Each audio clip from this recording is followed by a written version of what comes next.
Patay ang isang bata sa Cebu City matapos mahulog mula sa 27th floor ng isang kondo. Sa inisyal na investigasyon ng pulisya, lumusot ang bata sa bintana ng kondo. Natutulog daw ang bata nang iwanan ng kanyang ina para sumaglit sa ground floor. Nang bumalik ang nanay, wala na ang bata. May nagsabi umano sa ina na may nahulog na kalaunay na kumpirmang anak niya. Bumagsak ang bata sa isang canopy sa ikatlong palapag. Patuloy na nangangalap ng CCTV footage ang pulisya. Sinusubukan ng GMA Integrated News na makausap ang ina ng bata pero hindi siya nagpaunlak ng panayam. Nangako ang management ng kondo na magbibigay ng suporta sa pamilya.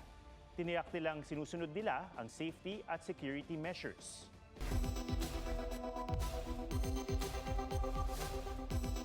Narito ang ilang tip para matiyak na ligtas sa mga bata kung nakatira sa mataas na gusali. Ilayo sa grills ng balcony o bintana ang mga bangko, mesa o anumang pwedeng akyati ng bata. Tiyaking maliit ang espasyo sa pagitan ng grills para hindi makalusot ng bata. Siguraduhin tama ang taas ng railings, nakasaad sa National Building Code na 1.1 meters ang minimum height nito. Panatilihing nakalak ang mga bintana o pinto sa balcony. Mainam din kung tuturuan ng mga bata ng safety measures.